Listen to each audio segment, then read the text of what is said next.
Hay ciertas preguntas que la humanidad prefiere no formular en voz alta, ciertas grietas en los relatos sagrados que han sido cuidadosamente cubiertas con el polvo dorado de la tradición y el miedo. Y sin embargo, allí están, esperando como fisuras en el mármol de una catedral, recordándonos que incluso los monumentos más imponentes pueden ser construidos sobre fundamentos que tiemblan.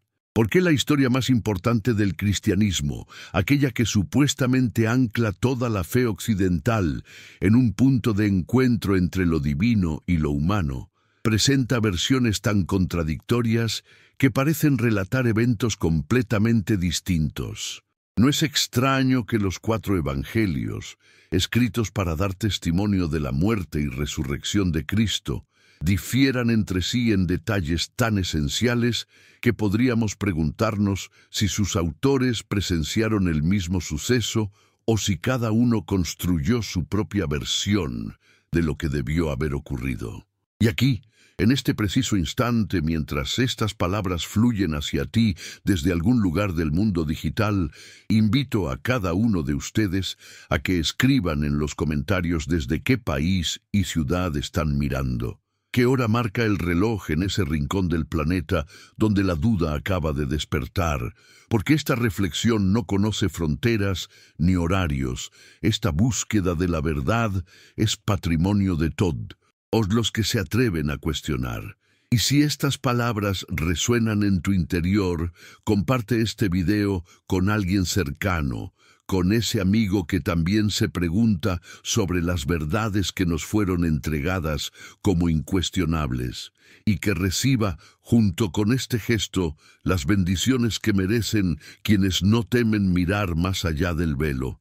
Baruch Spinoza no necesitaba destruir la fe para revelar sus contradicciones. Le bastaba con leer. Con esa lectura meticulosa, desprovista de la reverencia que paraliza el intelecto, descubrió que los textos sagrados no eran monumentos de coherencia divina, sino construcciones humanas, elaboradas con todas las inconsistencias, los intereses y las limitaciones que caracterizan cualquier empresa humana. ¿Qué significa que un dogma se derrumbe ante la razón? ¿Acaso la verdad necesita defensores armados de anatemas y hogueras, o se sostiene por sí misma bajo el escrutinio de la mente clara? Cuando Spinoza se acercó a los evangelios con la misma rigurosidad con la que un geómetra examina una demostración, encontró no la perfección de un diseño divino, sino las huellas de múltiples manos, de múltiples intenciones, de múltiples versiones de una historia que debería haber sido una sola si verdaderamente había sido dictada por la providencia. La crucifixión, ese momento supremo del drama cristiano, ese instante en el que lo humano y lo divino supuestamente se encuentran en el madero del sacrificio, presenta 7 contradicciones tan profundas que cualquier tribunal que examinara los testimonios con imparcialidad se vería obligado a concluir que algo no coincide, que algo fue añadido, omitido, modificado por razones que nada tienen que ver con el testimonio fiel de lo acontecido. La primera contradicción emerge como una disonancia en una sinfonía que debería ser armónica. ¿Quién llevó la cruz? Marcos, Mateo y Lucas coinciden en que Simón de Cirene fue obligado a cargar con el madero cuando Jesús ya no podía sostenerlo, cuando el peso de la madera y del tormento había quebrado su capacidad física. Juan, sin embargo, presenta una imagen radicalmente diferente. Jesús carga su propia cruz hasta el Gólgota, sin ayuda, sin necesidad de que otro hombre intervenga en este último trayecto hacia la muerte. ¿Por qué Juan omite a Simón de Cirene? ¿No era suficientemente importante este detalle para ser incluido en su relato? ¿O acaso Juan estaba construyendo una imagen teológica diferente, una en la que Jesús debía ser presentado como completamente soberano de su destino, sin debilidades que necesitaran asistencia externa? 3 evangelistas afirman una cosa, uno afirma lo contrario, y la Iglesia durante siglos ha pedido a los fieles que acepten ambas versiones como igualmente verdaderas, como si la contradicción pudiera ser disuelta mediante el acto de fe en lugar de mediante el ejercicio de la razón. ¿No será que aquí ya comienza a revelarse que estos textos no son reportes históricos, sino narrativas teológicas, cada una construida con una intención específica, con un mensaje particular que requería ciertos elementos y excluía otros? La segunda contradicción se manifiesta en las palabras pronunciadas desde la cruz, en aquellas últimas declaraciones que deberían ser tan memorables, tan precisas, tan fielmente recordadas que ningún discípulo, ningún testigo, ningún escritor posterior podría confundirlas. Marcos y Mateo coinciden en que Jesús gritó: Dios mío, ¿por qué me has abandonado?, en una expresión de desolación tan humana, tan desgarradora, que contradice toda la serenidad divina que se supone debería haber caracterizado al Hijo de Dios en su momento de triunfo sobre la muerte. Lucas, en cambio, presenta palabras completamente distintas. Padre, en tus manos encomiendo mi espíritu. Una declaración de confianza serena que borra cualquier rastro de duda o abandono. Y Juan va más allá aún, presentando no una, sino varias declaraciones, culminando con un simple «consumado es», como si Jesús estuviera cerrando una transacción, completando una misión con plena conciencia de su cumplimiento. ¿Cómo es posible que los últimos momentos de la figura más importante del cristianismo sean recordados de maneras tan diferentes? ¿Gritó en desesperación o murió en paz? ¿Expresó abandono o declaró cumplimiento? ¿Por qué la humanidad teme tanto a la verdad de que estos textos no pueden todos ser correctos al mismo tiempo? La respuesta nos lleva a una incomodidad más profunda. Si los evangelistas estaban dispuestos a modificar o seleccionar las últimas palabras de Jesús según la imagen teológica que deseaban proyectar, ¿qué otros elementos de sus relatos fueron igualmente modificados, seleccionados, construidos para servir a propósitos que trascendían el simple registro de los hechos? La tercera contradicción emerge en los detalles de quién estuvo presente al pie de la cruz. Marcos menciona que había mujeres observando desde lejos: María Magdalena, María la madre de Santiago el Menor y de José, y Salomé. Mateo coincide parcialmente, pero modifica la lista. Lucas simplifica aún más, mencionando solo que todos sus conocidos estaban observando desde la distancia. Pero es Juan quien presenta la versión más dramáticamente diferente. María, la madre de Jesús, estaba junto a la cruz, acompañada por María Magdalena y otras mujeres. Y también estaba presente el discípulo amado, aquel a quien Jesús le confía el cuidado de su madre. ¿Cómo puede ser que un detalle tan significativo, la presencia de la propia madre de Jesús al pie de la cruz, sea ignorado por 3 evangelistas y destacado solo por uno? ¿Acaso María no estuvo allí? Y Juan añadió este detalle por razones teológicas, para crear una escena de profunda ternura y continuidad familiar. ¿O estuvo allí y los otros 3 evangelistas la omitieron porque su presencia no servía a la narrativa que estaban construyendo? Este no es un detalle menor. La presencia o ausencia de la madre de Jesús en el momento de su muerte transforma completamente el tono emocional de la escena, la atmósfera del relato, el significado teológico del evento. Y sin embargo, la tradición ha exigido que los creyentes acepten todas las versiones como verdaderas, como si la verdad pudiera ser múltiple y contradictoria al mismo tiempo, como si la realidad histórica fuera infinitamente flexible para acomodar las necesidades teológicas de cada escritor sagrado.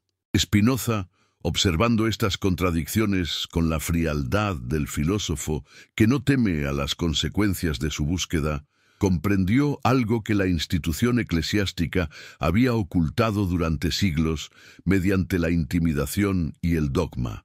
Estos textos no fueron escritos por testigos oculares que registraban fielmente lo que habían visto, sino por comunidades de creyentes que décadas después de los eventos construían narrativas que respondían a sus necesidades teológicas, a sus conflictos internos, a sus debates sobre la naturaleza de Cristo y el significado de su muerte. ¿No será que la verdadera fe comienza cuando las certezas se quiebran? ¿No será que el cristianismo auténtico, el que busca la verdad por encima de la comodidad del dogma, requiere precisamente este tipo de examen crítico, este enfrentamiento honesto con las contradicciones que revelan la humanidad de los textos que durante tanto tiempo fueron presentados como palabra infalible de Dios? El miedo no es a la pérdida de la fe, sino a la pérdida del control. La Iglesia no teme que los creyentes pierdan su conexión con lo divino. Teme que descubran que los intermediarios, los intérpretes oficiales, los guardianes del dogma, no son necesarios para una relación directa con la verdad y con Dios. Y en esto, Spinoza era más religioso que todos los inquisidores juntos, porque buscaba a Dios en la verdad, no en el poder, y entendía que cualquier institución que necesita mentiras para sostenerse no puede pretender representar a la divinidad. La cuarta contradicción se encuentra en el detalle de la inscripción colocada sobre la cruz, ese letrero que supuestamente declaraba el crimen por el cual Jesús era ejecutado. Los 4 evangelios mencionan esta inscripción, pero ninguno coincide exactamente con los demás en las palabras utilizadas. Mateo dice que rezaba: «Este es Jesús, el Rey de los judíos». Marcos simplifica: «El Rey de los judíos». Lucas añade un detalle: «Este es el Rey de los judíos». Y Juan presenta la versión más elaborada: «Jesús de Nazaret, el Rey de los judíos». 4 versiones diferentes de un texto que debería haber sido idéntico en todos los relatos. Porque una inscripción física es un objeto concreto, con palabras específicas, no una impresión subjetiva que cada testigo pudiera recordar de manera diferente. ¿Cómo puede ser que los evangelistas, supuestamente inspirados por el Espíritu Santo para transmitir la verdad divina, no pudieran ponerse de acuerdo sobre las palabras exactas de un letrero que estaba físicamente presente ante los ojos de todos? La respuesta es inquietante y liberadora al mismo tiempo, porque estos autores no estaban preocupados por la precisión histórica, sino por la construcción teológica. Cada versión de la inscripción servía a un propósito diferente en la narrativa de cada evangelista. Mateo necesitaba enfatizar la identidad de Jesús para su audiencia judía. Marcos, escribiendo para gentiles, simplificaba. Lucas añadía matices que servían a su perspectiva particular. Juan, el más teológicamente elaborado, incluía detalles que reforzaban su presentación de Jesús como el Logos divino. Y así, lo que debería haber sido un simple dato objetivo se convierte en otro ejemplo de cómo la verdad histórica fue sacrificada en el altar de la construcción teológica. ¿Por qué la Iglesia teme más a las dudas que a las herejías? Porque las herejías pueden ser combatidas con dogmas alternativos, con anatemas, con excomuniones y hogueras. Pero las dudas son más peligrosas porque surgen del interior, porque no pueden ser silenciadas con autoridad externa, porque se multiplican una vez que se les permite germinar en la mente de los creyentes. La quinta contradicción emerge en el momento preciso de la muerte de Jesús y los fenómenos que supuestamente la acompañaron. Mateo relata que en el instante de la muerte, el velo del templo se rasgó en 2 de arriba abajo. La tierra tembló, las rocas se partieron, los sepulcros se abrieron y muchos santos que habían dormido resucitaron. Salieron de sus tumbas después de la resurrección de Jesús y entraron en la ciudad santa, donde aparecieron a muchos. Marcos menciona solo el rasgado del velo del templo. Lucas añade que el sol se oscureció antes del rasgado del velo. Y Juan, sorprendentemente, no menciona ninguno de estos fenómenos sobrenaturales.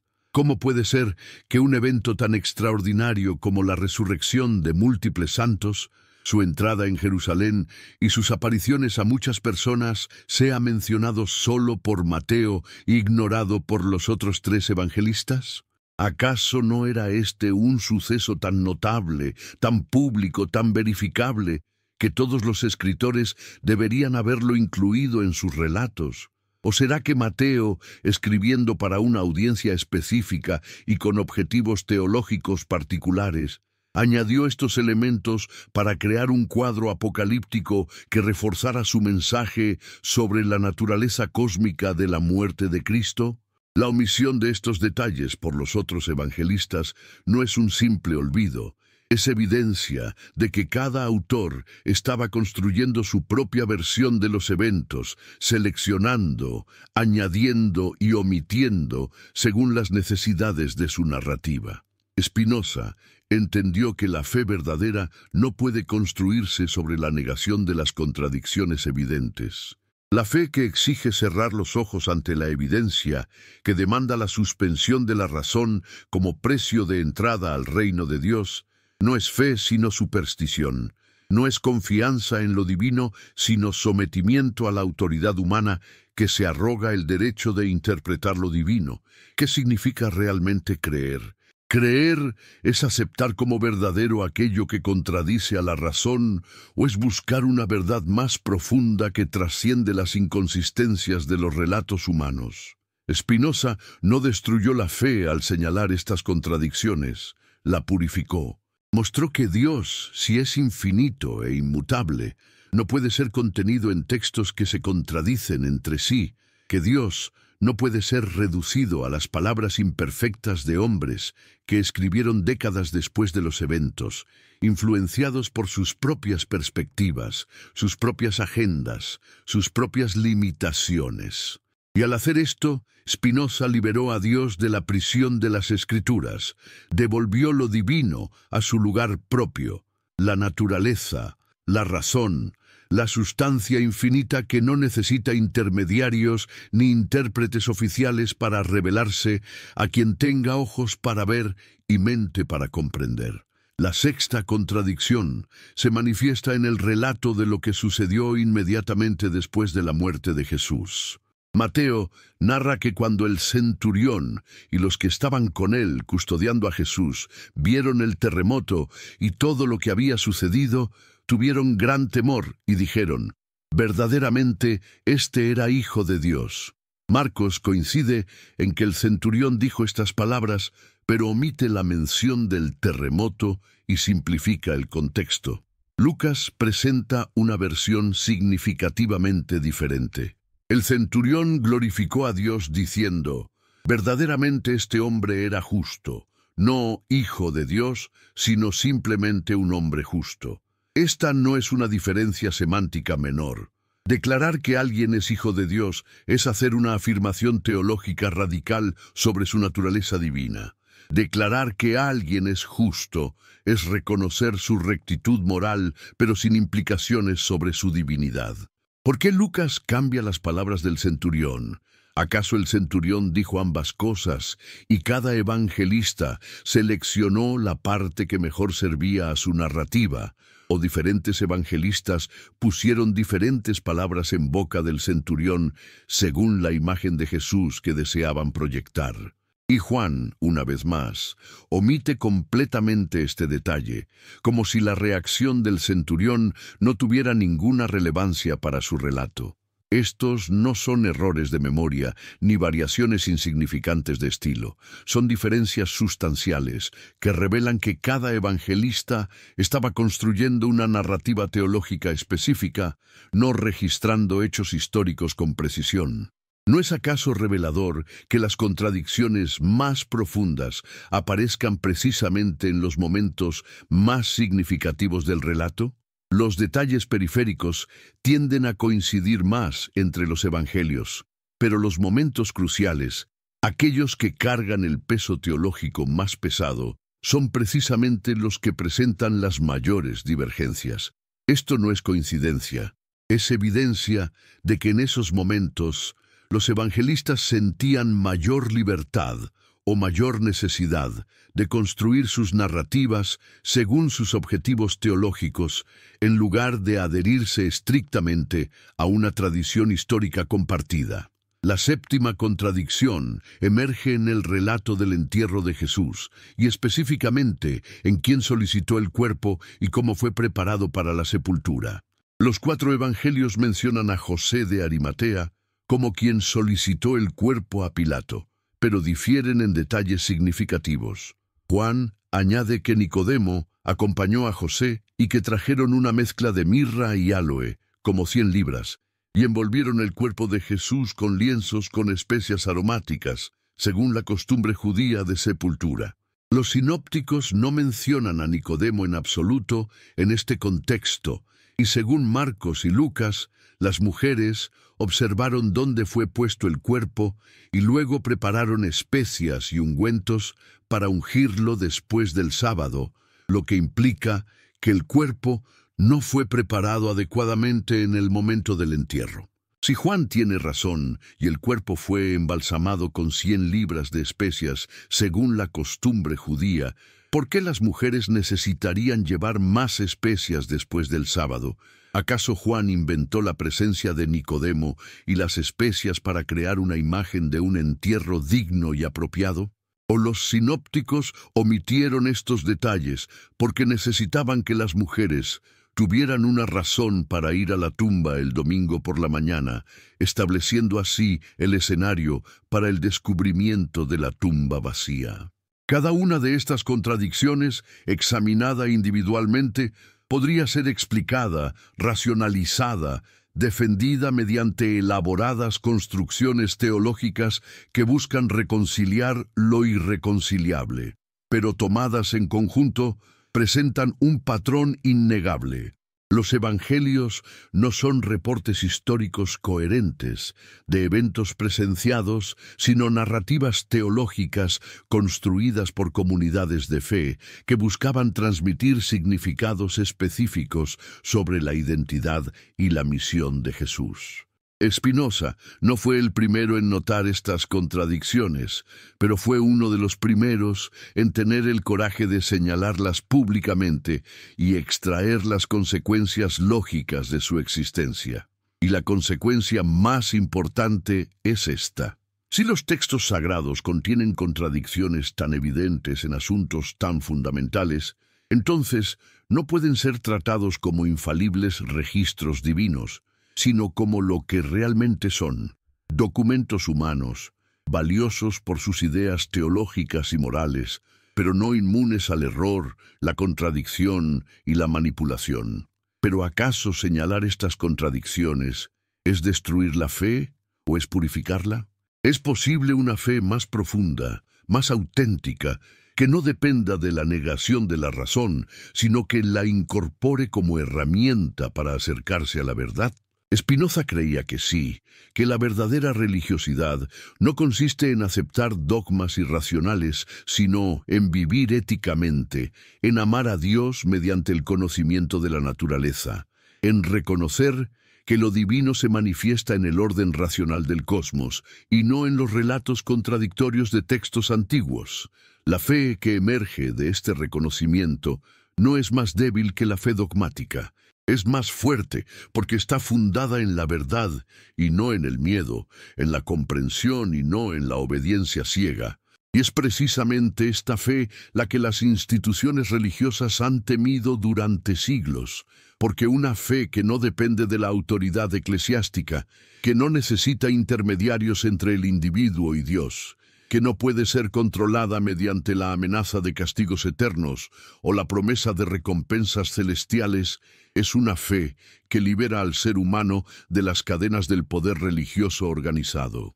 La comunidad que expulsó a Spinoza de su seno lo hizo no porque hubiera perdido la fe en Dios, sino porque su fe era demasiado radical, demasiado pura, demasiado peligrosa para las estructuras de autoridad que dependían del control de las creencias y del monopolio de la interpretación de lo sagrado. ¿Qué crimen había cometido Spinoza? Había leído los textos sagrados con la misma rigurosidad con la que leía a Euclides. Había aplicado la razón a las Escrituras con la misma honestidad con la que la aplicaba a cualquier otro texto. Y al hacerlo, había descubierto no la palabra perfecta e inmutable de Dios, sino el trabajo imperfecto y contradictorio de seres humanos que en su anhelo de comprender y transmitir lo divino, habían creado narrativas que reflejaban tanto sus aspiraciones espirituales como sus limitaciones humanas. Este descubrimiento no debería haber sido motivo de excomunión, debería haber sido motivo de celebración, porque liberaba a Dios de la pequeñez de las contradicciones textuales y elevaba la divinidad a su verdadero lugar. La infinitud que trasciende cualquier intento humano de capturarla en palabras. Pero el poder religioso no puede tolerar esta liberación. Necesita que Dios sea pequeño, contenible, interpretable solo por aquellos que han sido autorizados por la institución. Necesita que las Escrituras sean infalibles para que su propia interpretación de esas Escrituras también sea infalible. Necesita que los creyentes acepten las contradicciones sin cuestionarlas, para que no comiencen a cuestionar también las contradicciones en las doctrinas, en las prácticas, en las estructuras de poder que la institución ha construido a lo largo de los siglos. ¿Por qué la Iglesia ha invertido tanta energía en combatir el pensamiento crítico sobre las Escrituras? Porque sabe que una vez que los creyentes comienzan a ver las contradicciones en los textos fundamentales, inevitablemente comenzarán a ver las contradicciones en todo el edificio teológico y moral que la Iglesia ha construido sobre esos textos. Y una vez que comienzan a ver esas contradicciones, el poder de la institución para controlar las conciencias comienza a desmoronarse. Las 7 contradicciones de la crucifixión no son simplemente errores de transcripción o variaciones menores de estilo. Son evidencia de que cada evangelista tenía su propia agenda teológica, su propia imagen de quién era Jesús y qué significaba su muerte. Para Marcos, Jesús es el Hijo de Dios sufriente que muere en aparente abandono, un modelo de fe que persevera incluso cuando los cielos parecen silenciosos. Para Mateo, Jesús es el cumplimiento de las profecías judías, cuya muerte desencadena eventos apocalípticos que demuestran su importancia cósmica. Para Lucas, Jesús es el profeta compasivo que muere perdonando a sus enemigos y confiando serenamente en el Padre. Para Juan, Jesús es el Logos divino que controla su propio destino hasta el final, que nunca pierde su soberanía, ni siquiera en la cruz. 4 imágenes diferentes, 4 narrativas teológicas diferentes, 4 relatos que si fueran testimonios en un tribunal, no podrían todos ser considerados igualmente confiables porque se contradicen en asuntos fundamentales. ¿Y qué hacemos con esta realización? Nos aferramos a la negación, insistiendo contra toda evidencia que las contradicciones no existen o no importan. ¿O tenemos el coraje de seguir el ejemplo de Spinoza y enfrentar la verdad, por incómoda que sea, reconociendo que estos textos son valiosos no por ser infalibles, sino por ser testimonios humanos de experiencias espirituales profundas, intentos sinceros de comprender y transmitir el significado de eventos que transformaron la historia? La segunda opción requiere más coraje, más honestidad intelectual, más madurez espiritual. Requiere renunciar a la seguridad cómoda de las certezas absolutas y abrazar la incomodidad de la búsqueda genuina de la verdad. Requiere reconocer que la fe auténtica no se construye sobre la negación de la evidencia, sino sobre una relación más profunda con lo divino que trasciende las limitaciones de los textos humanos. Spinoza vio en estas contradicciones no una amenaza a la fe, sino una invitación a una fe más madura, más racional, más genuinamente espiritual. Vio que el Dios al que vale la pena adorar no es el Dios de las contradicciones textuales, sino el Dios de la sustancia infinita, el Dios que se revela en las leyes inmutables de la naturaleza, el Dios que puede ser conocido mediante el ejercicio de la razón y no mediante la suspensión de la misma. Este Dios no necesita que neguemos las contradicciones en los evangelios. Este Dios no es amenazado por la honestidad intelectual. Este Dios no exige la supresión de la duda como precio de la salvación. Y es precisamente este Dios, el Dios de Spinoza, el que las instituciones religiosas han combatido con mayor ferocidad, porque un Dios que no necesita intermediarios institucionales, un Dios accesible directamente a través de la razón y la contemplación de la naturaleza, un Dios que no puede ser monopolizado por ninguna organización religiosa, es un Dios que libera a los seres humanos del control eclesiástico. Las contradicciones en los relatos de la crucifixión son una ventana hacia una verdad más grande. Los textos sagrados son productos de su tiempo, de sus autores, de las comunidades que los produjeron. No son menos valiosos por ser humanos. De hecho, son más valiosos porque nos muestran cómo diferentes comunidades de fe lucharon por comprender y transmitir experiencias espirituales profundas. Pero reconocer su humanidad significa renunciar a tratarlos como si fueran dictados palabra por la divinidad, significa aceptar que contienen errores, contradicciones, limitaciones. Y esta aceptación, lejos de destruir la posibilidad de la fe, la eleva a un nivel más maduro, más racional, más genuinamente espiritual. La fe que emerge de esta aceptación no es la fe del niño que acepta sin cuestionar lo que los adultos le dicen. Es la fe del adulto maduro que ha examinado las evidencias, ha enfrentado las contradicciones y ha decidido vivir una vida ética y espiritual no porque teme el castigo o espera la recompensa, sino porque reconoce que este es el camino hacia una vida plena y significativa. Y así, las 7 contradicciones de la crucifixión no son el fin de la fe, sino el comienzo de una fe más profunda, más honesta, más auténtica. Son una invitación a todos aquellos que tienen el coraje de cuestionar, de dudar, de buscar la verdad más allá de los dogmas establecidos. Son un recordatorio de que la verdad no necesita defensores que la protejan de la investigación. La verdad se revela precisamente en la investigación honesta, en el examen crítico, en la disposición a seguir el argumento donde sea que lleve, incluso si lleva a lugares incómodos que desafían las creencias heredadas. Spinoza nos mostró el camino. No temas a las contradicciones, no niegues la evidencia, no suspendas la razón en el altar de la autoridad religiosa. Busca la verdad con honestidad, vive éticamente sin necesidad de amenazas sobrenaturales.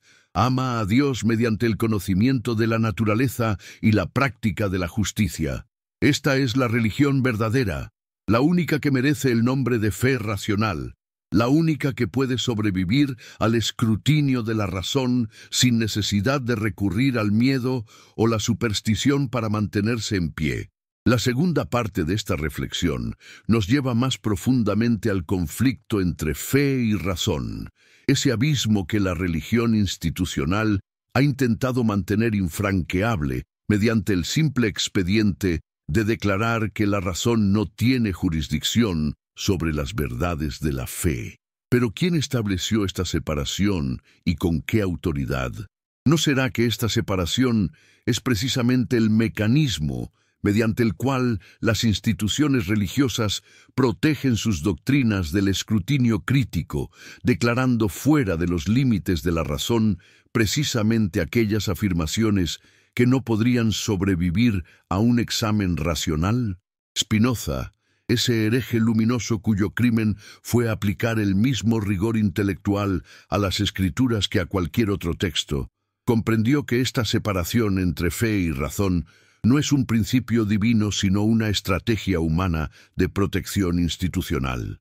Si Dios es verdad, y si la razón es nuestra facultad para discernir la verdad, entonces, ¿cómo podría la verdad de Dios contradecir las verdades accesibles a la razón?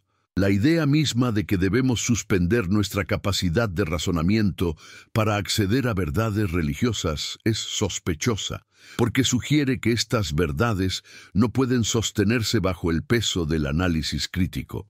Las contradicciones en los relatos de la crucifixión que hemos examinado no son anomalías menores que puedan ser ignoradas o racionalizadas sin consecuencias. Son síntomas de un problema más profundo. La pretensión de que textos escritos por seres humanos en contextos históricos específicos, con agendas teológicas particulares, puedan ser tratados como si fueran la palabra directa e infalible de Dios. ¿Qué significa realmente la inspiración divina? Significa que Dios dictó cada palabra a los escritores, anulando su voluntad y su personalidad para transmitir un mensaje perfecto. ¿O significa que Dios inspiró a los escritores a compartir sus experiencias y comprensiones espirituales, permitiéndoles usar su propio lenguaje, sus propias perspectivas, sus propias limitaciones humanas? Si es lo primero, entonces las contradicciones son inexplicables y fatales para la doctrina de la inspiración divina. Si es lo segundo, entonces las contradicciones son completamente esperables y no representan ninguna amenaza para la autenticidad espiritual de los textos, aunque sí obligan a renunciar a la pretensión de infalibilidad. La tensión entre estas dos concepciones de la inspiración no es meramente académica. Es fundamental para entender cómo las instituciones religiosas han usado las Escrituras para ejercer poder sobre las conciencias. Si los textos son perfectos e infalibles, entonces quien tiene la autoridad para interpretarlos oficialmente tiene un poder casi ilimitado sobre las creencias y comportamientos de los fieles. Si los textos son humanos, falibles, contradictorios, entonces ninguna interpretación puede reclamar autoridad absoluta, y cada creyente tiene la responsabilidad de leer, comprender y decidir por sí mismo qué verdades encuentra en estos textos. ¿Por qué la Iglesia Católica mantuvo la Biblia en latín durante siglos, prohibiendo su traducción a lenguas vernáculas e incluyendo la lectura de la Biblia en lengua vulgar en el índice de libros prohibidos? ¿Acaso no querían que los fieles leyeran la palabra de Dios? Por supuesto que no querían que la leyeran directamente, porque sabían que cualquier lector honesto que examinara los textos sin la mediación de la interpretación oficial comenzaría a ver las contradicciones, las inconsistencias, las evidencias de que estos textos no son la palabra perfecta de Dios, sino documentos humanos complejos y a veces contradictorios. Spinoza vivió en el momento en que la Biblia estaba comenzando a estar disponible en lenguas que la gente común podía leer. El protestantismo había abierto esta puerta, aunque los líderes protestantes rápidamente descubrieron que la lectura libre de las Escrituras llevaba a interpretaciones que ellos no habían anticipado ni aprobado. Spinoza fue más allá que los reformadores protestantes al aplicar a las Escrituras el mismo método crítico que se aplicaba a cualquier otro texto antiguo. Y lo que descubrió no fue edificante para aquellos que dependían de la autoridad de las Escrituras para mantener su poder. Descubrió que Moisés no escribió el Pentateuco, que muchos de los libros proféticos fueron compilados y editados mucho después de los eventos que supuestamente narraban, que los evangelios eran productos de comunidades de fe que escribían décadas después de la vida de Jesús y que reflejaban tanto las preocupaciones teológicas de esas comunidades como cualquier memoria histórica de los eventos reales Estas conclusiones, que hoy son ampliamente aceptadas, incluso por muchos académicos religiosos, eran heréticas en el siglo XVII, tan peligrosas que Spinoza fue excomulgado de la comunidad judía con un anatema tan severo que prohibía a cualquier judío tener cualquier contacto con él, leer sus escritos o siquiera acercarse a menos de 4 codos de distancia. ¿Qué había en las ideas de Spinoza que generaba tanto miedo, tanto horror, tanta necesidad de silenciarlo y aislarlo completamente de la comunidad? No era que negara la existencia de Dios. Spinoza era profundamente religioso a su manera, aunque su Dios no era el Dios antropomórfico de las religiones tradicionales. No era que promoviera la inmoralidad, la ética de Spinoza era rigurosa y exigente. Era simplemente esto. Spinoza mostraba que el emperador no tenía ropas, que las escrituras sagradas no eran lo que las autoridades religiosas afirmaban que eran, que la fe no necesitaba fundarse en la aceptación de lo irracional, que el camino hacia Dios no pasaba necesariamente por la obediencia a las instituciones religiosas y sus doctrinas. Y esto era intolerable. Porque si la autoridad de las Escrituras se desmoronaba, entonces la autoridad de las instituciones que basaban su poder en la interpretación de esas Escrituras también se desmoronaba. La excomunión de Spinoza no fue un acto de defensa de la fe. Fue un acto de autodefensa institucional, un intento desesperado de silenciar a alguien que había visto demasiado y estaba dispuesto a compartir lo que había visto. Pero las ideas no pueden ser silenciadas mediante anatemas. Una vez que alguien ha señalado que el emperador no tiene ropas, otros comienzan a verlo también. Las ideas de Spinoza fueron suprimidas, sus libros fueron prohibidos, su nombre se convirtió en sinónimo de ateísmo y herejía durante siglos. Y sin embargo, sus ideas sobrevivieron. Circularon en manuscritos clandestinos, influyeron en los filósofos de la Ilustración, prepararon el terreno para la crítica bíblica moderna. Hoy cualquier estudioso serio de las Escrituras, incluso aquellos que son creyentes devotos, reconoce que los textos bíblicos tienen múltiples autores, que fueron compuestos en diferentes períodos, que contienen contradicciones y errores históricos, que reflejan las perspectivas culturales y teológicas de sus autores. Spinoza no inventó estas observaciones, pero fue uno de los primeros en articularlas sistemáticamente y extraer sus implicaciones filosóficas y teológicas, y por esto fue castigado con el ostracismo más severo que su comunidad podía imponer.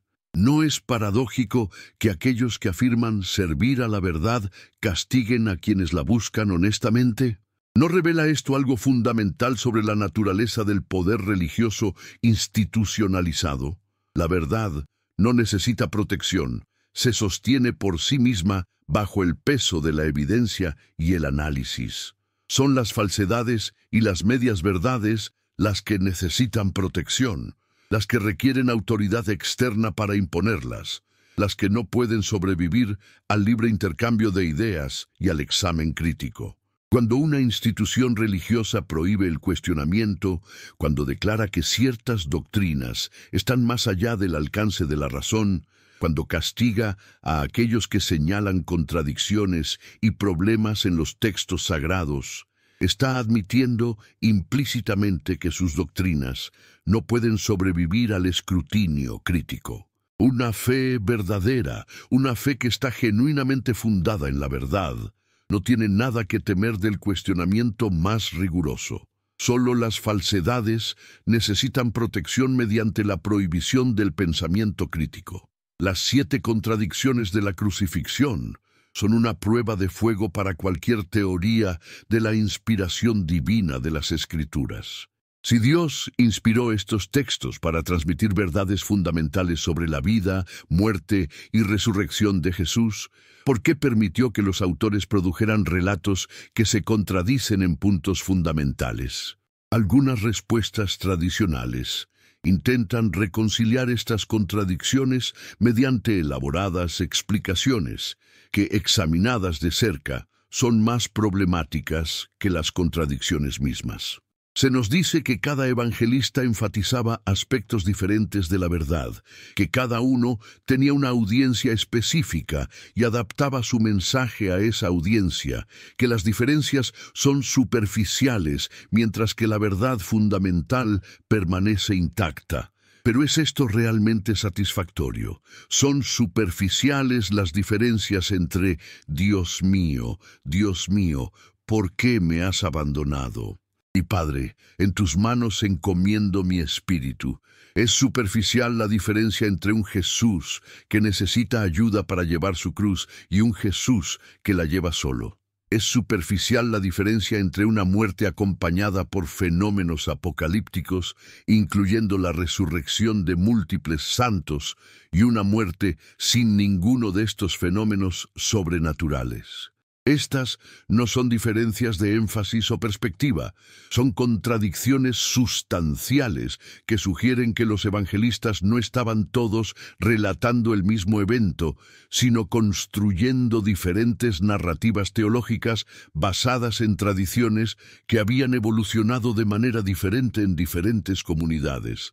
Y esto no debería sorprendernos ni alarmarnos si entendemos estos textos como lo que realmente son: testimonios humanos de fe, intentos de comunidades primitivas de cristianos de comprender y transmitir el significado de la vida y muerte de una figura que había transformado sus vidas.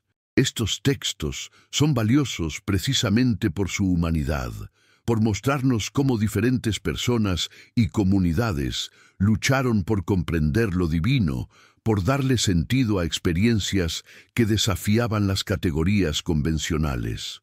Pero no podemos tratarlos como si fueran reportes históricos perfectos sin hacer violencia a la evidencia que los propios textos presentan. Spinoza nos invita a una madurez espiritual que la mayoría de las instituciones religiosas evitan activamente. Nos invita a distinguir entre la religión verdadera, que consiste en la práctica de la justicia y la caridad, y la teología, que consiste en especulaciones sobre la naturaleza de Dios y explicaciones de las Escrituras. La religión verdadera no depende de doctrinas complejas o de la aceptación de relatos históricos específicos. Depende de cómo vivimos, de cómo tratamos a los demás, de si practicamos la justicia y la compasión. Las contradicciones en los evangelios no afectan en absoluto esta religión verdadera, porque esta religión no depende de la perfección histórica de los textos, sino de la verdad moral y espiritual que transmiten. ¿Qué importa si Jesús llevó su propia cruz o si Simón de Cirene le ayudó? ¿Qué importa exactamente qué palabras pronunció desde la cruz? Lo que importa es el mensaje de amor, de perdón, de transformación espiritual que su vida y muerte transmiten. Y ese mensaje no depende de que cada detalle histórico sea preciso. Depende de que tomemos seriamente los valores éticos y espirituales que estos relatos encarnan. Pero las instituciones religiosas no pueden aceptar esta separación entre religión verdadera y teología, porque su poder depende precisamente de la teología, de su autoridad para definir doctrinas correctas y declarar heréticas las desviaciones. Si la religión verdadera es simplemente la práctica de la justicia y la caridad, entonces, ¿qué necesidad hay de sacerdotes, de obispos, de papas, de concilios que definen dogmas complejos y exigen su aceptación bajo pena de condenación eterna? Si lo que realmente importa es cómo vivimos y no qué doctrinas aceptamos, entonces las instituciones religiosas pierden gran parte de su razón de ser.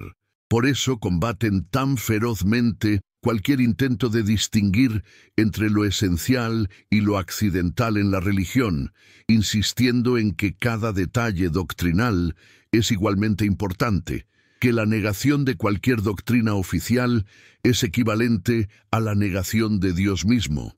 Esta es una estrategia de autopreservación institucional, no una defensa de la verdad espiritual. ¿Por qué deberíamos creer que Dios se preocupa más porque aceptemos doctrinas teológicas complejas que porque practiquemos la justicia y la compasión? ¿No es más razonable pensar que si hay un Dios y si ese Dios se preocupa por la humanidad, lo que le importaría sería cómo tratamos a nuestros semejantes y no si creemos que Jesús llevó su propia cruz o fue ayudado por Simón de Cirene? Las instituciones religiosas han invertido esta prioridad, enfatizando la ortodoxia doctrinal sobre la ortopraxis ética, y al hacerlo han traicionado el mensaje central de las figuras religiosas que supuestamente veneran. Jesús criticó duramente a los fariseos, no porque sus doctrinas fueran incorrectas, sino porque habían perdido de vista lo esencial, enfatizando reglas detalladas mientras descuidaban la justicia, la misericordia y la fe. ¿No han hecho las iglesias cristianas exactamente lo mismo, construyendo elaborados sistemas teológicos que requieren años de estudio para comprender mientras el mensaje simple de amor y justicia se pierde en la complejidad doctrinal? Spinoza vio claramente esta inversión de prioridades y la criticó sin piedad. Para él, la verdadera piedad no consiste en sostener opiniones correctas sobre Dios, sino en actuar con justicia y caridad. Podemos tener las doctrinas más ortodoxas, podemos afirmar cada artículo del credo, podemos asistir a todos los servicios religiosos, y sin embargo ser completamente impíos si no practicamos la justicia y la compasión en nuestras vidas diarias. Por el contrario, podemos tener ideas poco ortodoxas sobre la naturaleza de Dios, podemos cuestionar las Escrituras, podemos dudar de las doctrinas tradicionales, y sin embargo ser genuinamente religiosos si vivimos éticamente y buscamos honestamente la verdad. Esta era la herejía de Spinoza, que la verdadera religión no consiste en creer ciertas cosas, sino en vivir de cierta manera. Que Dios no necesita defensores que protejan la ortodoxia doctrinal, sino personas que practiquen la justicia y busquen la verdad con honestidad intelectual. Las contradicciones en los relatos de la crucifixión se vuelven, bajo esta luz, completamente irrelevantes para la fe auténtica. Lo que importa no es si los relatos coinciden en cada detalle, sino qué nos enseñan sobre cómo debemos vivir, sobre qué valores debemos encarnar, sobre qué tipo de personas debemos esforzarnos por ser. Y en esto, los evangelios, a pesar de sus contradicciones en los detalles históricos, presentan un mensaje notablemente coherente. Que debemos amar incluso a nuestros enemigos, que debemos perdonar a quienes nos han ofendido, que debemos priorizar la justicia y la compasión sobre el cumplimiento rígido de reglas religiosas, que el verdadero culto a Dios se manifiesta en cómo tratamos a los más vulnerables de la sociedad. Estas verdades morales y espirituales no dependen de la perfección histórica de los relatos. Se sostienen por su propia evidencia interna y por su resonancia con nuestra comprensión más profunda de lo que significa vivir bien. Pero reconocer esto requiere un cambio fundamental en cómo entendemos la religión. Requiere renunciar a la búsqueda de certeza absoluta en asuntos doctrinales y abrazar la ambigüedad y la complejidad que caracterizan toda empresa humana, incluyendo la empresa de comprender lo divino. Requiere aceptar que no tenemos acceso a verdades reveladas perfectas e infalibles, sino solo a testimonios humanos de experiencias espirituales que son valiosos no por su perfección, sino por su autenticidad. Requiere reconocer que la fe verdadera no es la aceptación de proposiciones doctrinales, sino una forma de vivir, una orientación del ser hacia la justicia, la verdad y la compasión. Y requiere, sobre todo, el coraje de cuestionar, de dudar, de examinar críticamente incluso aquellas afirmaciones que las autoridades religiosas declaran estar más allá del cuestionamiento.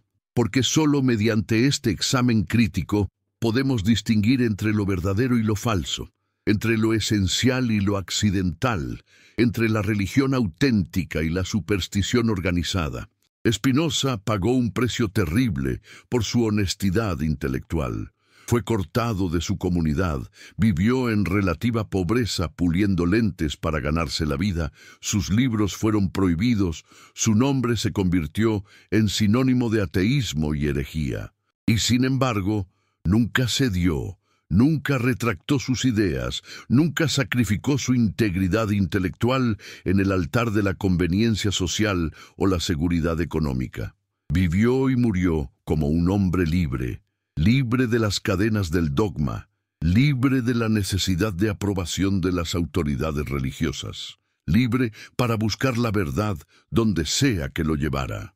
Y en esta libertad encontró una paz y una alegría que son inalcanzables para aquellos que someten su razón a la autoridad externa, que aceptan doctrinas, que saben que son irracionales, que viven con el temor constante de cuestionar aquello que se supone que deben creer. ¿No es irónico que el hereje excomunicado viviera con más paz interior que muchos de los creyentes ortodoxos que lo condenaron? ¿No sugiere esto que hay algo fundamentalmente equivocado en una religión que produce más ansiedad y temor que paz y alegría? La historia de Spinoza es la historia de todos aquellos que han tenido el coraje de cuestionar, de todos aquellos que han preferido la verdad incómoda a la falsedad confortable, de todos aquellos que han reconocido que la verdadera blasfemia no es dudar de las doctrinas religiosas, sino pretender que la verdad puede ser alcanzada sin el uso honesto de la razón. Y su mensaje sigue siendo relevante hoy, porque las mismas fuerzas que lo excomulgaron siguen operando en todas las religiones, en todas las ideologías, en todas las instituciones que dependen del control de las creencias para mantener su poder. En cada época hay quienes señalan las contradicciones, quienes cuestionan los dogmas, quienes insisten en que la razón y la evidencia deben tener voz en asuntos de fe y moral. Y en cada época estos cuestionadores son silenciados, marginados, condenados por aquellos que se benefician del mantenimiento del status quo. Pero la verdad tiene una cualidad persistente. Puede ser suprimida temporalmente, pero no destruida permanentemente. Las ideas de Spinoza sobrevivieron a su excomunión y eventual muerte, influyeron en generaciones posteriores de pensadores, ayudaron a crear el mundo moderno con su énfasis en la libertad de pensamiento y la separación entre religión y Estado. Las contradicciones que señaló en las Escrituras no desaparecieron simplemente porque las autoridades religiosas las negaron o las racionalizaron. Siguen estando allí, esperando a cada nuevo lector que tenga ojos para verlas y el coraje para reconocer lo que implican. La tercera y última parte de esta reflexión nos lleva al clímax filosófico, al momento en que las implicaciones de todo lo que hemos examinado cristalizan en una comprensión transformadora de lo que significa la fe, la verdad y el poder religioso. Hemos visto las contradicciones en los relatos de la crucifixión. Hemos explorado el conflicto entre fe y razón. Hemos entendido cómo Spinoza desafió las ortodoxias de su tiempo al aplicar la razón honesta a las escrituras sagradas. Ahora debemos enfrentar la pregunta más profunda.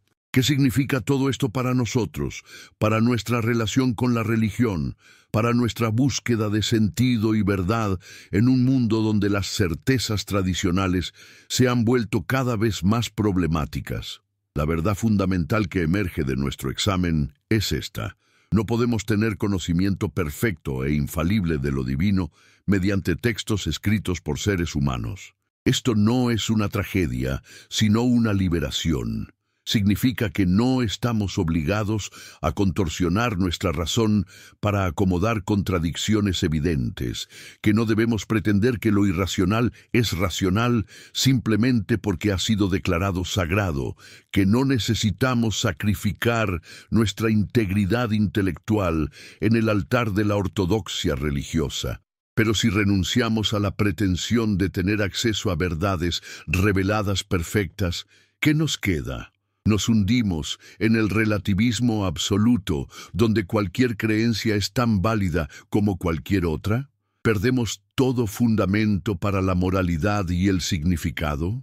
Spinoza nos muestra que no, que hay un camino entre el dogmatismo que exige la aceptación de lo irracional y el nihilismo que niega toda posibilidad de verdad y significado. Este camino es el de la razón aplicada con honestidad y rigor a todas las cuestiones, incluyendo las cuestiones religiosas y espirituales. La razón no es enemiga de la espiritualidad, es su aliada, porque solo mediante la razón podemos distinguir entre la religión auténtica y la superstición, entre las verdades que realmente nos ayudan a vivir mejor y las falsedades que solo sirven para mantener el poder de las instituciones. Y la razón, aplicada honestamente, nos lleva a conclusiones que son a la vez humildes y profundas. Humildes porque reconocen que no tenemos certeza absoluta sobre lo divino, que nuestro conocimiento de Dios es necesariamente limitado e imperfecto, que debemos mantener una actitud de apertura y búsqueda en lugar de afirmar que poseemos la verdad final. Profundas porque descubren que Dios, si existe, no puede ser menos racional que el universo que supuestamente creó, que la naturaleza misma es la manifestación de lo divino, que podemos acercarnos a Dios mediante el estudio de las leyes naturales y la práctica de la ética más efectivamente que mediante la aceptación de dogmas irracionales. Las 7 contradicciones de la crucifixión, examinadas bajo esta luz, se convierten en maestras. Nos enseñan que debemos leer los textos sagrados con la misma inteligencia crítica que aplicamos a cualquier otro texto. Nos enseñan que la fe auténtica no puede fundarse en la negación de la evidencia, sino en una relación con la verdad que trasciende los textos específicos. Nos enseñan que las instituciones religiosas han confundido sistemáticamente la preservación de su propio poder con la defensa de la verdad divina. Nos enseñan que el camino hacia Dios no pasa por la supresión de la razón, sino por su uso más pleno y honesto. Y nos enseñan sobre todo que la verdad no puede ser enterrada para siempre, que eventualmente emerge incluso de debajo de los escombros de siglos de supresión institucional, que aquellos que la buscan honestamente encontrarán que vale infinitamente más que cualquier certeza falsa que las instituciones religiosas ofrecen como sustituto. ¿Qué tipo de Dios necesitaría que los seres humanos negaran su razón para creerle? ¿Qué tipo de Dios se sentiría amenazado por las preguntas honestas de sus criaturas? ¿Qué tipo de Dios castigaría eternamente a aquellos que no pueden forzarse a creer proposiciones que contradicen la evidencia? El Dios de Spinoza no es este tipo de Dios. El Dios de Spinoza es la sustancia infinita, el orden racional del cosmos, aquello que se revela en las leyes inmutables de la naturaleza y que puede ser conocido mediante el ejercicio más elevado de la razón humana. Este Dios no necesita intermediarios institucionales, no demanda la aceptación de dogmas irracionales, no castiga a aquellos que cuestionan y buscan. Este Dios simplemente es, y aquellos que lo buscan con honestidad intelectual y viven con justicia y compasión, están en armonía con este Dios independientemente de qué doctrinas específicas acepten o rechacen. Esta comprensión de lo divino no apela a los que buscan la comodidad de las certezas absolutas, pero ofrece algo mucho más valioso. Una relación con la verdad que no se desmorona cuando encontramos contradicciones en los textos sagrados. Una espiritualidad que no depende de la negación de la evidencia, una conexión con lo divino que se profundiza en lugar de debilitarse cuando aplicamos nuestra razón con honestidad. ¿No es esto precisamente lo que la humanidad necesita en una época donde el acceso a la información hace imposible mantener las ficciones que las instituciones religiosas han sostenido durante siglos? ¿No es mejor una fe que puede sobrevivir al escrutinio más riguroso que una fe que se desmorona tan pronto como alguien señala las contradicciones evidentes en sus fundamentos textuales?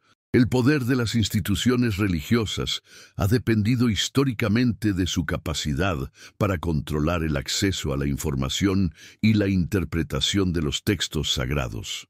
Cuando la Biblia estaba disponible solo en latín y solo los clérigos podían leerla, era relativamente fácil mantener la ficción de que los textos eran perfectamente coherentes y que cualquier aparente contradicción podía ser resuelta mediante la interpretación oficial autorizada.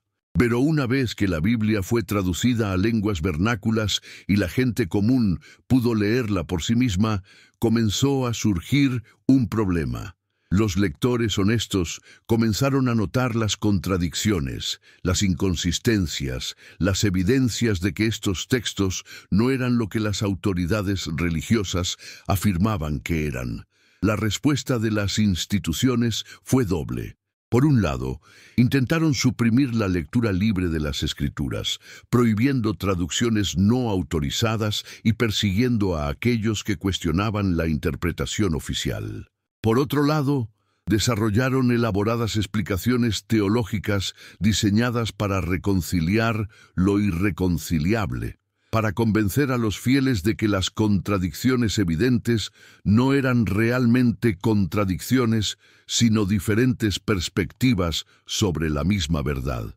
Pero ¿cuánto tiempo puede sostenerse esta estrategia en una época donde la información circula libremente, donde cualquier persona con acceso a Internet puede comparar los 4 relatos de la crucifixión lado a lado y ver por sí misma que se contradicen en puntos fundamentales? La respuesta es que no puede sostenerse indefinidamente. Las instituciones religiosas se enfrentan a una crisis de credibilidad que solo se profundizará con el tiempo, a menos que estén dispuestas a renunciar a las pretensiones de infalibilidad que han mantenido durante siglos. Y aquí es donde el ejemplo de Spinoza se vuelve especialmente relevante, porque nos muestra que es posible una espiritualidad profunda que no depende de estas pretensiones, que la pérdida de la certeza absoluta no significa la pérdida de significado o propósito, que podemos vivir vidas éticas y espiritualmente ricas sin necesidad de creer que poseemos verdades reveladas perfectas e incuestionable. Las contradicciones en los relatos de la crucifixión no son el problema, son un síntoma. El problema es la pretensión de que estos textos deben ser perfectos para ser valiosos, que deben ser infalibles para ser inspirados, que debemos negar la evidencia de nuestros propios ojos para mantener la fe.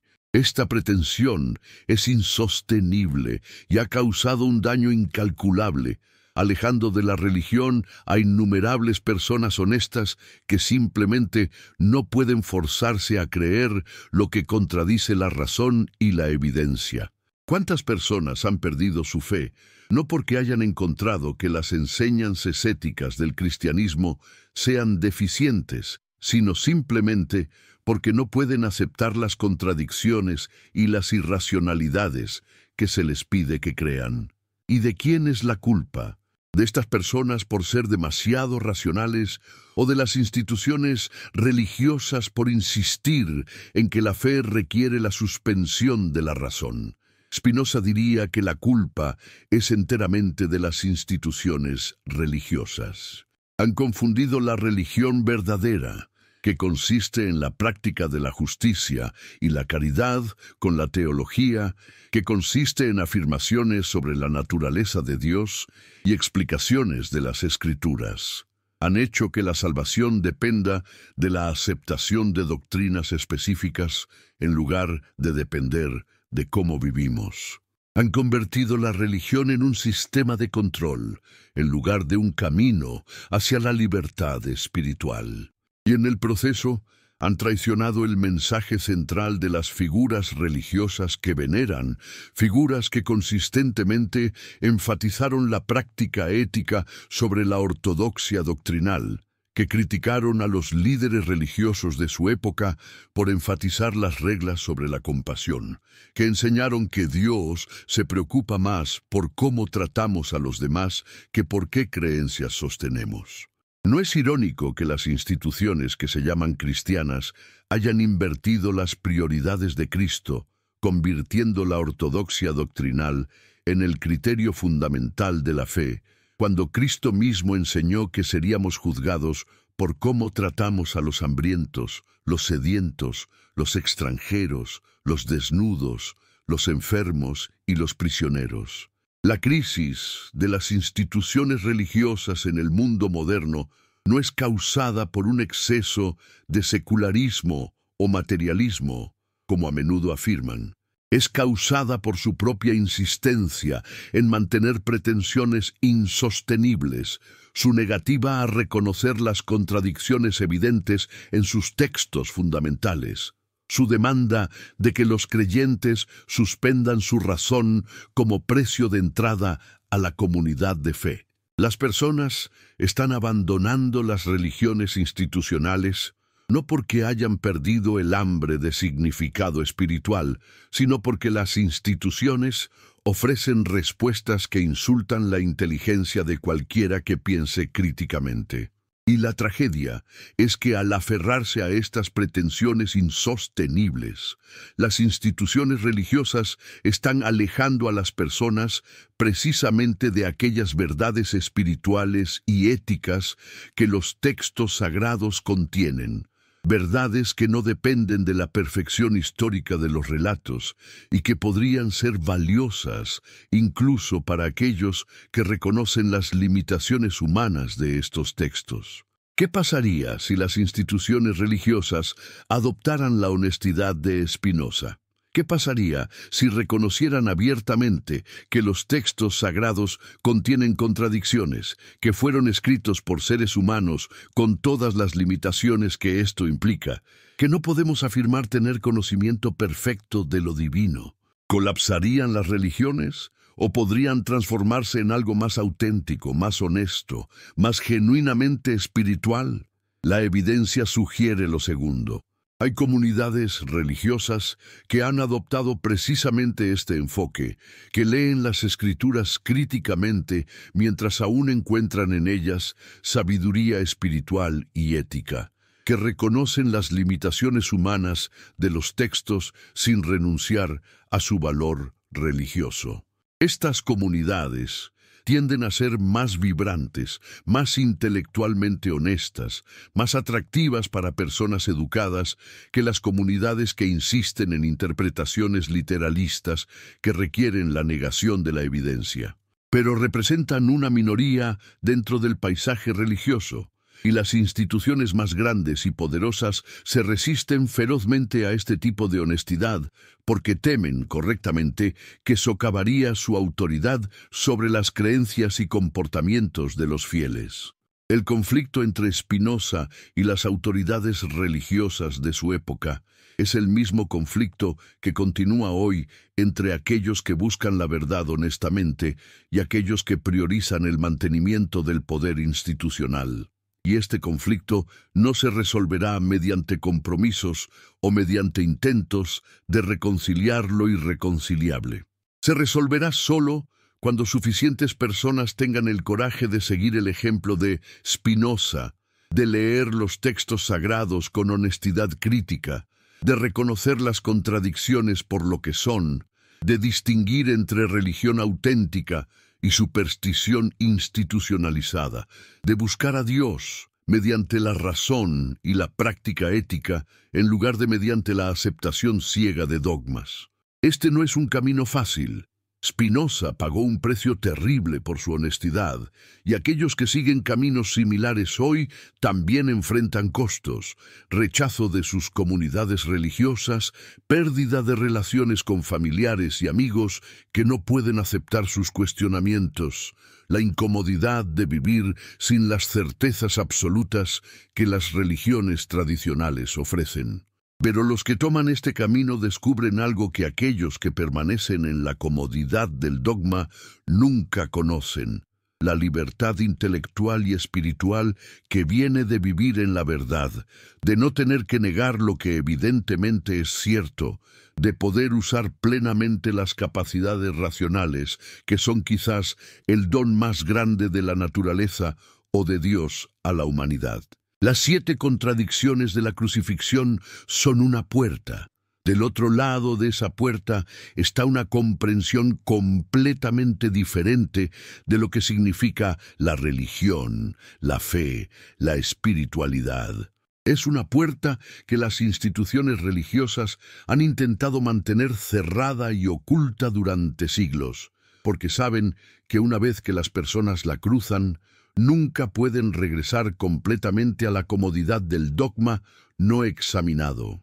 Pero la puerta está allí, esperando a cualquiera que tenga el coraje de mirar honestamente las contradicciones, de preguntarse qué implican, de seguir el hilo del razonamiento hasta donde lleve, incluso si lleva lejos de las creencias heredadas. Y del otro lado de esa puerta no está el vacío nihilista que las instituciones religiosas advierten como destino inevitable para aquellos que cuestionan. Del otro lado está una espiritualidad más madura, más honesta, más profunda, precisamente porque no depende de la negación de la realidad, una conexión con lo divino que se fortalece en lugar de debilitarse cuando aplicamos nuestra razón. Una fe que puede sostenerse bajo el peso del escrutinio más riguroso, porque no está fundada en afirmaciones históricas dudosas, sino en verdades éticas y espirituales que resuenan con nuestra comprensión más profunda de lo que significa vivir bien. ¿No será que la verdadera fe comienza cuando las certezas se quiebran? ¿No será que el encuentro genuino con lo divino solo es posible cuando renunciamos a las pretensiones de conocer perfectamente a Dios mediante textos antiguos y nos abrimos a un misterio más profundo que trasciende nuestras categorías teológicas? Spinoza vivió en este misterio. Encontró en él una paz y una alegría que son inalcanzables para aquellos que viven en el temor constante de que su fe se desmorone si examinan demasiado de cerca sus fundamentos. Y enseñó, mediante su ejemplo y sus escritos, que hay un camino más allá del dogma y la superstición, un camino que honra tanto nuestra capacidad de razonamiento como nuestro anhelo de conexión con algo más grande que nosotros mismos, un camino que no requiere que elijamos entre nuestra integridad intelectual y nuestra vida espiritual, porque reconoce que ambas son aspectos de la misma búsqueda de la verdad sobre las contradicciones en los relatos de la crucifixión es también la verdad sobre la naturaleza humana de toda religión, que es un esfuerzo humano de comprender lo divino, valioso precisamente por este esfuerzo, pero necesariamente limitado e imperfecto porque somos seres humanos finitos, intentando comprender lo infinito. Reconocer esto no es abandonar la fe, sino madurarla. No es rechazar a Dios, sino acercarse a una comprensión más verdadera de lo divino. No es perder el significado, sino encontrar un significado más profundo que no depende de afirmaciones históricas específicas, sino de cómo elegimos vivir en respuesta a nuestra comprensión de la verdad. Y en este reconocimiento hay una libertad extraordinaria. La libertad de cuestionar sin temor, la libertad de dudar sin culpa, la libertad de buscar la verdad honestamente, sabiendo que esta búsqueda misma es una forma de oración, quizás la forma más auténtica de oración, porque no busca manipular a Dios mediante rituales o palabras específicas, sino simplemente acercarse a la verdad, que es uno de los nombres de Dios. Las instituciones religiosas han construido imperios sobre el temor. Temor al infierno, temor a la condenación, temor a la duda, temor al cuestionamiento, temor a ser expulsado de la comunidad de fe. Pero la religión verdadera no conoce el temor porque está fundada en el amor. Amor a la verdad, amor a la justicia, amor a la humanidad, amor incluso a aquellos que piensan diferente o creen diferente. Este amor no puede ser mandado mediante dogmas ni impuesto mediante amenazas. Emerge naturalmente cuando vivimos en la verdad, cuando reconocemos nuestra común humanidad, cuando entendemos que todos estamos buscando significado y propósito en un universo que a menudo parece indiferente a nuestras preocupaciones individuales. Y este amor es más fuerte, más duradero, más genuinamente espiritual que cualquier fe que depende de la negación de la evidencia o la suspensión de la razón, porque está fundado en la realidad y no en la ilusión, en la verdad y no en la superstición, en la libertad y no en el temor. Spinoza nos enseña que no debemos temer a la verdad, incluso cuando esa verdad destruye las certezas confortables en las que hemos basado nuestras vidas. La verdad es siempre preferible a la ilusión, no importa cuán confortable sea la ilusión o cuán incómoda sea la verdad. Y la verdad sobre los textos sagrados es que son documentos humanos, valiosos pero falibles, inspiradores pero contradictorios, portadores de sabiduría profunda, pero también marcados por las limitaciones de sus autores y sus épocas. Reconocer esto no los hace menos valiosos, los hace más valiosos, porque podemos apreciarlos por lo que realmente son, en lugar de por lo que las instituciones nos han dicho que deben ser. Podemos encontrar en ellos verdades espirituales y éticas sin necesidad de pretender que cada detalle histórico es preciso, sin necesidad de cerrar los ojos ante las contradicciones evidentes, sin necesidad de sacrificar nuestra integridad intelectual en el altar de la ortodoxia religiosa. La crucifixión de Jesús, independientemente de cuáles fueran exactamente los detalles históricos, representa algo profundamente significativo: el encuentro entre el poder y la verdad, entre la autoridad establecida y la voz profética que la desafía, entre el orden social injusto y el llamado a una transformación radical. Este significado no depende de que los 4 evangelios coincidan en cada detalle de lo que sucedió ese día en el Gólgota. El mensaje de amor radical, de perdón incluso hacia los enemigos, de solidaridad con los marginados y oprimidos, de desafío a las autoridades religiosas y políticas que justifican la injusticia. Este mensaje trasciende las inconsistencias en los relatos históricos. Y es este mensaje el que deberíamos estar discutiendo, no gastando energía en intentos fútiles de reconciliar contradicciones irreconciliables en los textos. Pero ¿por qué las instituciones religiosas invierten tanta energía en defender la infalibilidad de los textos en lugar de enfocarse en vivir los valores que esos textos enseñan? Porque la infalibilidad de los textos es la base de su autoridad. Si los textos son perfectos y ellas tienen la autoridad exclusiva para interpretarlos, entonces su poder sobre las creencias y comportamientos de los fieles es casi ilimitado. Pero si los textos son humanos, falibles, contradictorios, entonces la autoridad de las instituciones para interpretarlos también se vuelve cuestionable, y cada creyente tiene tanto derecho como cualquier autoridad oficial para leer, interpretar y decidir qué verdades se encuentra en estos textos. Esta democratización de la autoridad religiosa es precisamente lo que las instituciones temen, porque amenaza su poder, su relevancia, su capacidad de controlar las conciencias. Y por eso combaten tan ferozmente cualquier reconocimiento de las contradicciones en los textos sagrados, porque saben que este reconocimiento es el primer paso hacia una comprensión más madura y democrática de la religión, que no necesita intermediarios institucionales entre el individuo y lo divino. El legado de Spinoza es la insistencia en que la búsqueda honesta de la verdad es en sí misma una actividad religiosa, quizás la más religiosa de todas. No necesitamos elegir entre ser racionales y ser espirituales.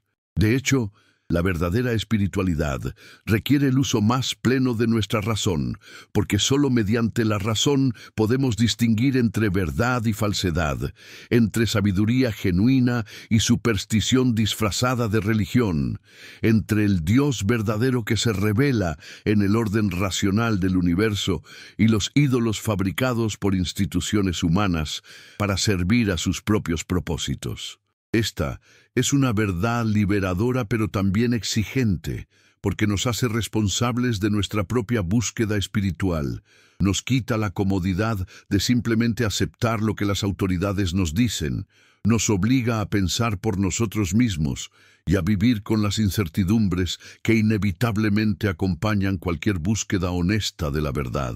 Las 7 contradicciones de la crucifixión, estas fisuras en el relato que supuestamente ancla la fe cristiana, no son accidentes históricos ni problemas menores que pueden ser ignorados. Son ventanas hacia una comprensión más profunda de cómo se forman las religiones, cómo los textos sagrados son productos de comunidades humanas que buscan dar sentido a experiencias transformadoras, cómo las instituciones religiosas construyen autoridad mediante la pretensión de tener acceso a verdades perfectas e incuestionables. Y son, por lo tanto, oportunidades para una fe más madura, más honesta, más genuina, que no depende de la negación de la evidencia, sino de un compromiso más profundo con la verdad en todas sus formas. Esta fe no es para los que buscan la comodidad de las certezas absolutas. Es para aquellos que tienen el coraje de vivir con preguntas sin respuestas fáciles, que pueden tolerar la ambigüedad y la complejidad, que valoran la verdad por encima de la comodidad y la libertad intelectual por encima de la seguridad de pertenecer a una comunidad que exige conformidad doctrinal. Cuando Spinoza fue excomulgado, las autoridades religiosas creyeron que lo estaban silenciando, que estaban protegiendo a la comunidad de sus ideas peligrosas. Pero en realidad estaban sembrando semillas que crecerían y se multiplicarían más allá de cualquier cosa que pudieran haber imaginado. Las ideas de Spinoza sobrevivieron a su muerte. Influyeron en la Ilustración, ayudaron a crear el mundo moderno con su énfasis en la razón, la libertad de pensamiento y la separación entre religión y Estado. Y hoy, cuando las instituciones religiosas enfrentan una crisis de credibilidad sin precedentes, cuando millones de personas están abandonando las religiones organizadas porque no pueden aceptar las contradicciones e irracionalidades que se les pide que crean, las ideas de Spinoza son más relevantes que nunca. Ofrecen un camino más allá del falso dilema entre fundamentalismo religioso y ateísmo militante. Un camino que honra tanto nuestra capacidad de razonamiento como nuestro anhelo de significado espiritual. Un camino que no requiere que neguemos nuestra inteligencia para acceder a una vida espiritual rica y significativa. La verdad no puede ser enterrada para siempre. Puede ser suprimida por un tiempo. Puede ser negada por aquellos cuyo poder depende de su ocultamiento. Puede ser castigada su expresión mediante anatemas y excomuniones, y en épocas más oscuras mediante torturas y hogueras. Pero eventualmente emerge, porque la verdad tiene una cualidad de inevitabilidad que las falsedades, por más elaboradamente construidas que estén, nunca poseen. Las contradicciones en los relatos de la crucifixión han estado allí durante 2000 años, visibles para cualquiera que leyera los textos con atención. Y sin embargo, las instituciones religiosas las han negado, racionalizado, ocultado mediante la prohibición de la lectura libre de las Escrituras y la imposición de interpretaciones oficiales. Pero en una época donde la información es accesible a cualquiera con un teléfono inteligente, donde las personas pueden comparar los textos lado a lado y ver por sí mismas las contradicciones, esta estrategia ya no funciona. La verdad está emergiendo y con ella viene la oportunidad de una transformación profunda en cómo entendemos la religión, la fe y nuestra relación con lo divino. Esta transformación no será fácil ni indolora. Requiere renunciar a certezas que han dado consuelo durante siglos. Requiere reconocer que mucho de lo que nos enseñaron como verdad incuestionable es en realidad construcción humana. Requiere aceptar que no tenemos respuestas perfectas a las preguntas más profundas sobre el significado y el propósito de la existencia. Pero del otro lado de esta renuncia está una libertad extraordinaria. La libertad de buscar la verdad honestamente sin temor a la condenación. La libertad de usar plenamente nuestras capacidades racionales en todas las áreas de la vida, incluyendo la espiritual. La libertad de construir una ética basada en la comprensión de la naturaleza humana y las necesidades de las comunidades reales, en lugar de en mandatos supuestamente divinos, transmitidos mediante textos antiguos y contradictorios. Esta libertad es aterradora para aquellos acostumbrados a la seguridad del dogma, pero es estimulante para aquellos que valoran la verdad por encima de la comodidad y la autenticidad por encima de la conformidad. Spinoza vivió esta libertad y pagó su precio, pero también experimentó sus recompensas. La paz interior que viene de vivir en la verdad, la alegría que viene del conocimiento, la satisfacción que viene de usar plenamente las capacidades racionales con las que la naturaleza nos ha dotado. Y enseñó que esta libertad está disponible para todos, que no requiere genio extraordinario ni educación especial, solo honestidad intelectual, coraje para cuestionar lo incuestionable y disposición a seguir el argumento donde sea que lleve, incluso si lleva lejos de las creencias heredadas.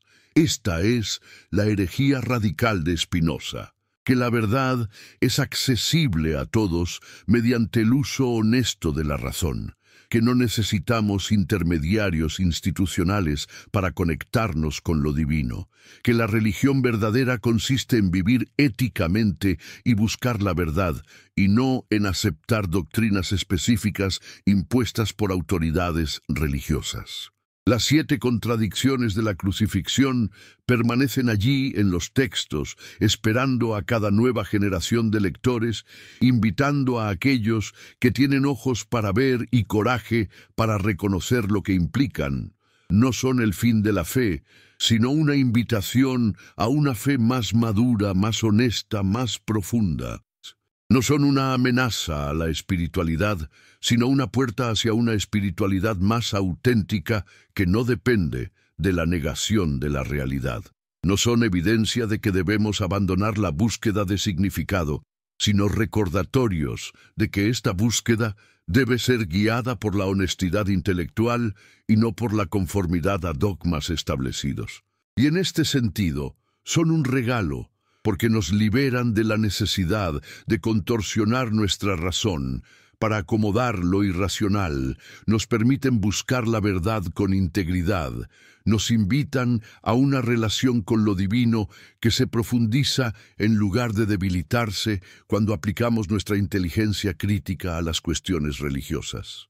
El mundo que Spinoza imaginaba, un mundo donde la razón y la fe no están en conflicto, sino son aliadas en la búsqueda de la verdad. Un mundo donde las personas son libres para cuestionar sin temor al castigo. Un mundo donde las instituciones religiosas no ejercen poder tiránico sobre las conciencias, sino sirven genuinamente a las necesidades espirituales de las comunidades. Este mundo todavía no ha llegado plenamente. Pero cada persona que tiene el coraje de leer los textos sagrados con honestidad crítica, cada persona que reconoce las contradicciones y se niega a negarlas, cada persona que insiste en que la fe verdadera no puede fundarse en la suspensión de la razón, contribuye a la realización de este mundo. Y en este sentido, todos somos herederos de Spinoza.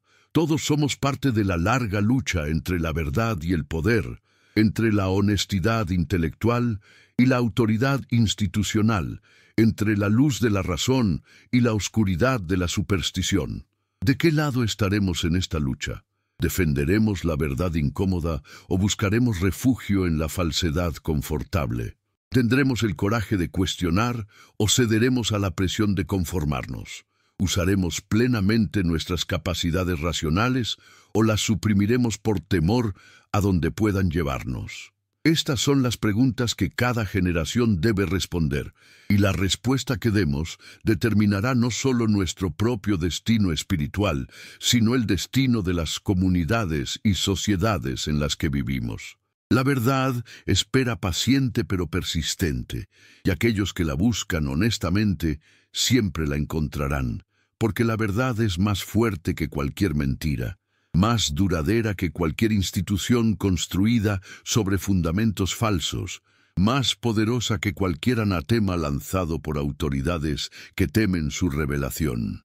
Las 7 contradicciones de la crucifixión seguirán estando allí, en los textos que millones veneran como sagrados, testimonio silencioso pero elocuente de que estos textos son obras humanas, valiosas pero imperfectas, inspiradoras pero limitadas, portadoras de sabiduría profunda, pero también marcadas por las contradicciones que inevitablemente aparecen cuando múltiples autores con diferentes respectivas intentan narrar los mismos eventos, y seguirán invitando a cada nueva generación a tomar la decisión que Spinoza tomó: vivir en la verdad aunque sea incómoda, o en la ilusión aunque sea confortable. La primera opción requiere coraje, pero ofrece libertad. La segunda ofrece seguridad, pero al precio de la integridad intelectual y la autenticidad espiritual. Y en última instancia, cada uno de nosotros debe decidir qué precio estamos dispuestos a pagar y qué vida queremos vivir. Una vida en la verdad o una vida en la negación. Una vida de libertad intelectual o una vida de conformidad dogmática. Una vida que honra plenamente nuestras capacidades racionales o una vida que las suprime en nombre de una fe que teme al cuestionamiento. La elección es nuestra, y las consecuencias de esa elección resonarán no solo en nuestras propias vidas, sino en el tipo de mundo que ayudamos a crear para las generaciones futuras.